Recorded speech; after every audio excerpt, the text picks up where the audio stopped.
पुस्तक है भ्रष्टाचार नियंत्रण के उपाय। भ्रष्टाचार क्या है? क्या है भ्रष्टाचार? भ्रष्टाचार दो शब्दों के योग से बनता है, भ्रष्ट और आचार। भ्रष्ट यानी भटका हुआ, आचार यानी आचरण, अर्थात उचित मार्ग से भटके हुए आचरण को भ्रष्टाचार कहते हैं। तेज रफ्तार में चलते वाहन की गति को धीमा करने के लिए स्पीड ब्रेकर का इस्तेमाल किया जाता है ताकि ट्रैफिक के नियमों का अच्छे से पालन हो सके। वैसे ही देश की प्रगति की रफ्तार को भ्रष्टाचार रूपी स्पीड ब्रेकर ने धीमा कर दिया है। आज भ्रष्टाचार एक जागतिक समस्या बन गया है। अपने देश की ही बात करेंगे तो कितने कानून बनाए गए, कितने नियम बनाए, कितने संवैधानिक विभाग जैसे केंद्रीय सतर्कता आयोग, सीबीआई का गठन किया गया, किंतु भ्रष्टाचार की समस्या वहीं की वहीं है। लेकिन हम हताश होकर ये नहीं कह सकते कि क्या भारत कभी भ्रष्टाचार मुक्त हो सकता है। एक जिम्मेदार नागरिक होने के नाते हमें ये कहना चाहिए, हाँ, भारत भ्रष्टाचार मुक्त हो सकता है। डॉक्टर अब्दुल कलाम के मत के अनुसार माता, पिता और शिक्षक, ये तीन व्यक्तित्व ऐसे हैं जो भ्रष्टाचार को नाबूद करने में अपना अधिक से अधिक योगदान कर सकते हैं। इन तीन व्यक्तित्वों से कल के भारत का निर्माण हो सकता है। भारत का उज्जवल भविष्य इनके हाथों में है। उनकी शिक्षा बहुत ही मायने रखती है। बस अपनी जिम्मेदारी को, फर्ज को सही से समझना होगा।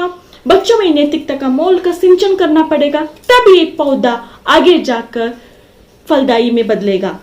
भारत को भ्रष्टाचार मुक्त बनाने के लिए पहली जिम्मेदारी परिवार की है। हमारे भारत में परिवार को बहुत ही महत्व दिया जाता है। यदि अपने परिवार में से कोई भ्रष्टाचार का साथ दे रहा है तो परिवार को ही उसे ऐसा करने से रोकना चाहिए। परिवार में महिलाओं की भूमिका महत्वपूर्ण है। ऐसा कहा जाता है किसी कामयाब पुरुष के पीछे एक महिला का हाथ होता है। एक माँ, एक पत्नी, एक बहन, एक बेटी परिवार को ये सबक दे के भौतिक सुखों को महत्व ना देते हुए सच्चाई और प्रामाणिकता से कमाई संपत्ति अच्छी होती है।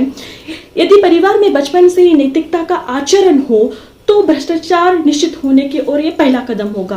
हम इस देश के नागरिक हैं। इस देश के कायदे कानून तथा नियमों की जानकारी रखना आवश्यक है, किंतु हम क्या करते हैं, एक तो हमें पूरी सरकारी प्रक्रिया के बारे में जानकारी नहीं होती, एक तो हम दिलचस्पी नहीं लेते हैं, या हमें संयम नहीं होता। इसका फायदा सीधे सीधे भ्रष्टाचार करने वाले उठाते हैं।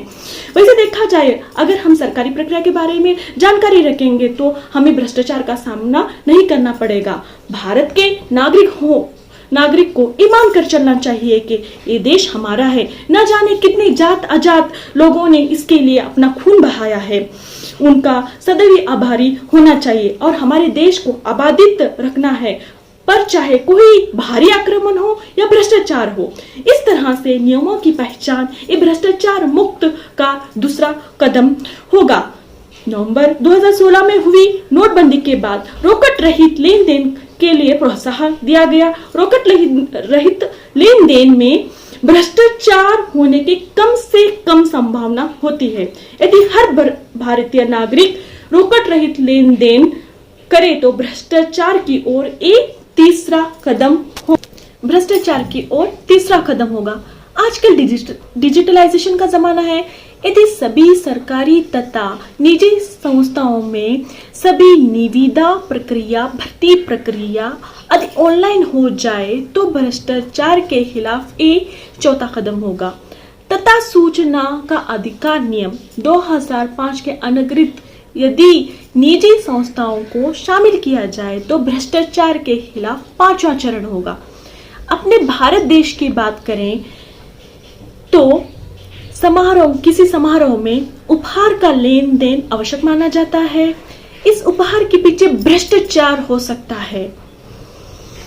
यदि इस उपहार के लेन देन को प्रतिबंधित करें तो भ्रष्टाचार मुक्त की ओर छठा चरण होगा। सामान्य नागरिकों को भ्रष्टाचार विरुद्ध कायदे कानून तथा इससे बचने के उपाय पर लघु चित्रपट एनिमेशन के माध्यम से भ्रष्टाचार के विरुद्ध जन जागरूकता की जाए तो भ्रष्टाचार के खिलाफ ये सातवां कदम होगा। भ्रष्टाचार को रोकने के उपाय किंतु मुश्किल जरूर है, नामुमकिन नहीं।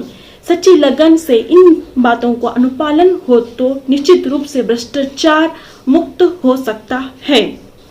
बूंद बूंद मिलकर सागर बनता है, बूंद बूंद मिलकर सागर बनता है, छोटे छोटे कंकर मिलकर पहाड़ बनता है। ऐसे ही अच्छे कार्यों से देश की प्रगति में 4 चांद लग सकते हैं। आओ आओ भारत का न्यू निर्माण करें, भ्रष्टाचार मुक्त भारत करें। जय हिंद, जय भारत।